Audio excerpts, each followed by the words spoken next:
माननीय सर्वोच्च न्यायालयाने जे ठरवलंय निवडणुका घ्यायच्या नाहीत, कारण तुम्ही ऐकत नाही, तुम्ही घटनेचं पालन करत नाही, तुम्ही आरक्षणाची मर्यादा निश्चित करून देऊन सुद्धा त्याला क्रॉस करता, म्हणून तुम्हाला शिक्षा आहे, तुम्ही निवडणुका घेऊ शकत नाही. ठाणे, पालघर, नाशिक, धुळे, नंदुरबार, जळगाव, हिंगोली, नांदेड, परभणी, अकोला, वाशिम, बुलढाणा, यवतमाळ, नागपूर, चंद्रपूर, वर्धा, गडचिरोली, भंडारा, गोंदिया, अहिल्यानगर, जालना आणि बीड. याचा अर्थ असा आहे, बहुतांश विदर्भातले बहुसंख्य जिल्हे जो ओबीसी बहुल भाग आहे तिथं आरक्षणाची मर्यादा ओलांडली गेली. आणि ठाणे, पालघर आणि इकडं अहिल्यानगर, जालना, बीड हे जर 6 जिल्हे सोडले तर बाकीचे संपूर्ण जिल्हे हे विदर्भातले येतात.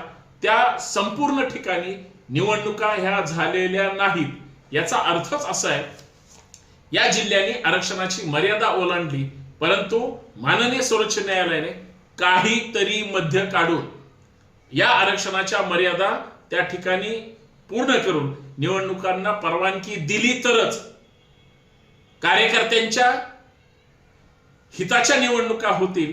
अन्यथा कार्यकर्ते फक्त सतरंजा टाकण्यात आणि नेत्याचा जय म्हणण्यातच ही परत 2-5 वर्ष घालवतील की काय, अशी सुद्धा एकंदरीत परिस्थिती निर्माण झालेली आहे. याच्यामध्ये बीड, जालना आणि अहिल्यानगर जिल्हा परिषदेच्या निवडणुकांमध्ये मर्यादा ओलांडलेली नाही, मात्र पंचायत समितीची ओलांडली गेली. आणि पंचायत समितीची ओलांडली गेलेली असल्यामुळं जिल्हा परिषदेच्या निवडणुकीवर सुद्धा त्याचा परिणाम झाला. म्हणून या 3 जिल्ह्यांना सुद्धा विनाकारण या सगळ्या मध्ये भरडलं जात आहे. 22 जिल्हा परिषदेच्या निवडणुका सर्वोच्च न्यायालयाच्या निर्णयाच्या अधीन राहून राज्य सरकार घ्यायला तयार आहे. सर्वोच्च न्यायालयाने सांगितलं अजिबात चालणार नाही, तुम्ही आरक्षणाची मर्यादा ओलांडली. अहिल्यानगर असेल, बीड असेल किंवा जालना या जिल्ह्यांनी जिल्हा परिषदेची त्या ठिकाणी मर्यादा जरी ओलांडली नसली तरी पंचायत समितीमध्ये ओबीसीची 27% आरक्षणाची मर्यादा ओलांडल्यामुळं 50% मर्यादा ही ओलांडली गेली असल्यामुळं विनाकारण या 3 जिल्हा परिषदला सुद्धा निवडणुकीचा फटका बसलेला आहे. माननीय सर्वोच्च न्यायालयाने अर्थात सर्वोच्च न्यायालयाच्या निर्णयानुसार सरन्यायाधीश सूर्यकांत साहेब आणि त्यांच्या सहकार्याच्या वतीनं, त्यांच्या बेंचच्या वतीनं परत एकदा स्थानिक स्वराज्य संस्थेच्या ज्या इतर 22 जिल्हा परिषदेच्या निवडणुका ज्या लटकून राहिलेल्या आहेत त्या घेण्यास नकार दिला. मित्रांनो, याच प्रमुख मुद्द्यावर चर्चा करायचे. सर्वांना नमस्कार, जय शिवराय. मी संतोष शिंदे. संतोष शिंदे ऑफिशियल या आपल्या हक्काच्या युट्यूब चॅनलवर मी संतोष शिंदे आपल्या सर्वांचं या चर्चेत स्वागत करतो. खरं तर आरक्षणाची मर्यादा 50%च्या वर जाऊ द्यायची नाही आणि ज्यांनी ही मर्यादा ओलांडली नव्हती त्यांच्या जिल्हा परिषदेच्या निवडणुका या 18 महाराष्ट्रामध्ये पार पडल्या. परंतु आरक्षणाची मर्यादा 50%च्या वर, ओबीसी आरक्षणाची मर्यादा 27%च्या वर आणि एकंदरीत इतरांना प्रतिनिधित्व आणि माननीय सर्वोच्च न्यायालयाने किंवा घटनात्मक चौकटीने आरक्षणाची आखलेली मर्यादा या सगळ्या गोष्टीचा सारासार विचार करता माननीय सर्वोच्च न्यायालयाने राज्य सरकारचं ऐकलेलं नाही. म्हणजे या जिल्हा परिषदेच्या अंतर्गत निवडणुका होणारच नाही. मला असं वाटतं माननीय सर्वोच्च न्यायालयाने काहीतरी तोडगा काढणं अपेक्षित आहे. आज 4-5 वर्ष झालं निवडणुका झालेल्या नाहीत. त्या भागातले सुद्धा दुसऱ्या फळीतले, तिसऱ्या फळीतल्या नेत्यांच्या, कार्यकर्त्यांच्या इच्छा आहेत की आम्हाला सुद्धा प्रतिनिधित्व मिळालं पाहिजे. विधानसभेला आम्हाला संधी मिळत नाही, लोकसभेला आम्हाला संधी मिळत नाही, स्थानिक स्वराज्य संस्था आमच्या हक्काच्या आहेत. मग नगरपंचायत असेल, नगर परिषद असेल, जिल्हा परिषद असेल, महानगरपालिका असेल किंवा पंचायत समिती असतील, आणि इथं जर आम्हाला प्रतिनिधित्व मिळणार नसेल तर आमचा जीव आणि एकंदरीत निवडणुका ह्या विनाकारण टांगणीला का लावल्या जात आहेत, या सगळ्या गोष्टी आता परत एकदा माननीय सर्वोच्च न्यायालयाने अधोरेखित केल्या. खरं तर राज्यामध्ये 12 जिल्हा परिषदा आणि 125 पंचायत समित्या या ज्या पद्धतीच्या निवडणुका पार पडल्या, या सगळ्या गेल्या 9 वर्षाचा बॅकलॉग, जिल्ह्याचा विकास कामं आणि एकंदरीत सगळ्या गोष्टी ह्या थांबलेल्या होत्या. या निमित्तानं त्या पूर्ण झाल्या. परंतु उर्वरित ज्या 22 जिल्हा परिषदा आहेत आणि त्यांच्या पंचायत समिती आहेत, या जाणीवपूर्वक लटकून राहिल्या. माननीय सर्वोच्च न्यायालयाने सुद्धा राज्य सरकारचं काहीही ऐकलेलं नाही. हे असं का झालं? राज्य सरकार, मग सरकार बदललं गेलं. सरकारनं ज्या पद्धतीचे निर्णय घेतले, कदाचित प्रशासनाने आरक्षणाची मर्यादा पाळली नसल्यामुळे त्याचा फटका एकंदरीत निवडणुकांना बसला. या सगळ्या गोष्टी आता समजून घेणं गरजेचं आहे. आरक्षण मागितलं जातं, आरक्षणाची टक्केवारीवर सुद्धा वाद आहेत. खरं तर ओबीसी सह सगळ्या जातींची जोपर्यंत जातनिहाय जनगणना होणार नाही, तोपर्यंत प्रत्येक जातीची आकडेवारी ठरणार नाही आणि निवडणुका त्याच्यामुळेच प्रलंबित झाल्या. ओबीसी ची जी आरक्षणाची टक्केवारी आहे, ओबीसी आरक्षणाच्या विरोधातच स्थानिक स्वराज्य संस्थेच्या निवडणुकांच्या विरोधात सर्वोच्च न्यायालयापर्यंत गेलेले सगळे हे आरक्षणाची वर्गवारी व्यवस्थित होत नाही, या मागणीसाठी हा लढा सुरू आहे. मुळात एससी असतील, एसटी असतील किंवा ओबीसी असतील, या सगळ्या प्रवर्गांना त्यांच्या लोकसंख्येच्या प्रमाणात आरक्षण आत्ताच्या घडीला आहे का, हा सुद्धा सगळ्यात महत्वाचा मुद्दा आहे. लोकसंख्या वाढतीये, नवीन मतदार येत आहेत, लोकांना प्रतिनिधित्व मिळालं पाहिजे यासाठी चर्चा होते. परंतु आरक्षणाच्या मर्यादा जर पुढे गेल्या तर प्रतिनिधित्व मिळणार कसं, हा एक फार मोठा महत्वाचा मुद्दा आहे. म्हणजे ज्या जिल्ह्यांनी आरक्षणाची मर्यादा ओलांडली त्यांच्यावर हे फार मोठं संकट आहे. मग याच्यावर तोडगा कसा काढणार? माननीय सर्वोच्च न्यायालयाने खरं तर हे स्पष्ट करणं अपेक्षित आहे. जोपर्यंत माननीय सर्वोच्च न्यायालय त्या बाबतीत काहीही निर्णय देणार नाही, तोपर्यंत हा प्रश्न सुटणार नाही.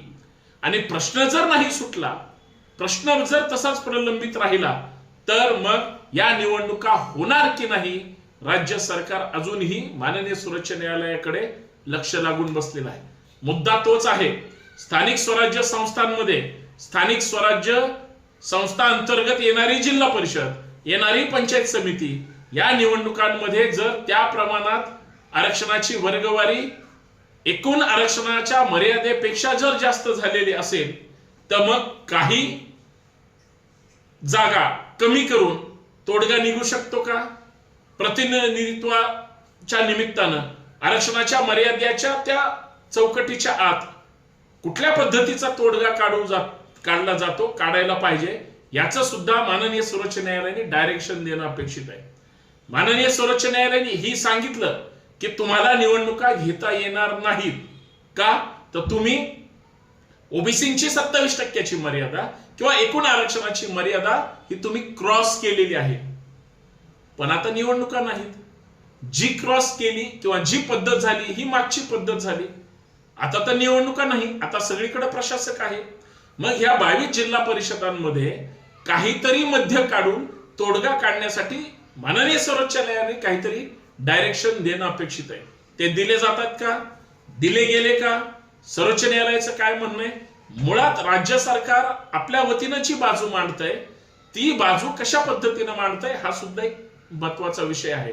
माननीय सर्वोच्च न्यायालयामध्ये राज्य सरकार बाजू मांडत असताना आम्हाला ज्या काही राज्यामध्ये 22 स्थानिक स्वराज्य संस्थेच्या निवडणुका घ्यायच्या आहेत, ती घेण्यासाठी परवानगी द्यावी. याचा अर्थ माननीय सर्वोच्च न्यायालयाने जे सांगितलंय, जी आरक्षणाची मर्यादा ठरवून दिली आहे, भारतीय राज्यघटनेने जी 50% मर्यादा घातलेली आहे, एकूण प्रवर्गाची त्या लोकसंख्या म्हणजे आरक्षणाची मर्यादा जी ठरवलेली आहे, तीच आम्ही अधीन राहून पार पाडू, हे राज्य सरकारनं म्हणलेलं असताना सुद्धा सर्वोच्च न्यायालयाने राज्य सरकारचं म्हणणं ऐकून घेतलेलं नाही. आता या सगळ्या गोष्टीमध्ये कोणते जिल्हे आहेत?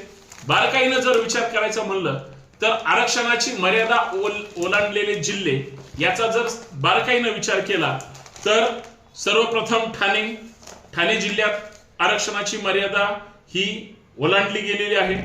ठाणे, पालघर, नाशिक, धुळे, नंदुरबार, जळगाव, हिंगोली, नांदेड, परभणी, अकोला, वाशिम, बुलढाणा, यवतमाळ, नागपूर, चंद्रपूर, वर्धा, गडचिरोली, भंडारा, गोंदिया, अहिल्यानगर, जालना आणि बीड। याचा अर्थ असा आहे बहुतांश विदर्भातले बहुसंख्य जिल्हे जो ओबीसी बहुल भाग आहे तिथं आरक्षणाची मर्यादा ओलांडली गेली आणि ठाणे, पालघर आणि इकडं अहिल्यानगर, जालना, बीड हे जर 6 जिल्हे सोडले तर बाकीचे संपूर्ण जिल्हे हे विदर्भातले येतात। त्या संपूर्ण ठिकाणी निवडणुका ह्या झालेल्या नाहीत। याचा अर्थच असा आहे या जिल्ह्यांनी आरक्षणाची मर्यादा ओलांडली, परंतु माननीय सर्वोच्च न्यायालयाने काहीतरी मध्य काढून या आरक्षणाच्या मर्यादा त्या ठिकाणी पूर्ण करून निवडणुकांना परवानगी दिली तरच कार्यकर्त्यांच्या हिताच्या निवडणुका होतील, अन्यथा कार्यकर्ते फक्त सतरंजा टाकण्यात आणि नेत्याचा जय म्हणण्यातच ही परत 2-5 वर्ष घालवतील की काय अशी सुद्धा एकंदरीत परिस्थिती निर्माण झालेली आहे। याच्यामध्ये बीड, जालना आणि अहिल्यानगर जिल्हा परिषदेच्या निवडणुकांमध्ये मर्यादा ओलांडलेली नाही, मात्र पंचायत समितीची ओलांडली गेली आणि पंचायत समितीची ओलांडली गेलेली असल्यामुळं जिल्हा परिषदेच्या निवडणुकीवर सुद्धा त्याचा परिणाम झाला। म्हणून या 3 जिल्ह्यांना सुद्धा विनाकारण या सगळ्या मध्ये भरडलं जात आहे। ही एक वास्तव परिस्थिती या निमित्तानं त्या ठिकाणी समोर आलेली आहे।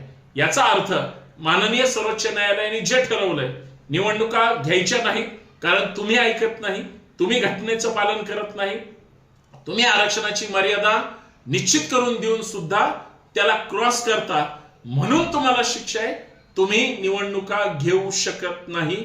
आणि माननीय सरन्यायाधीश सूर्यकांत यांच्या नेतृत्वाखाली खंडपीठानं स्थानिक स्वराज्य संस्थेच्या उर्वरित 22 जिल्हा परिषद आणि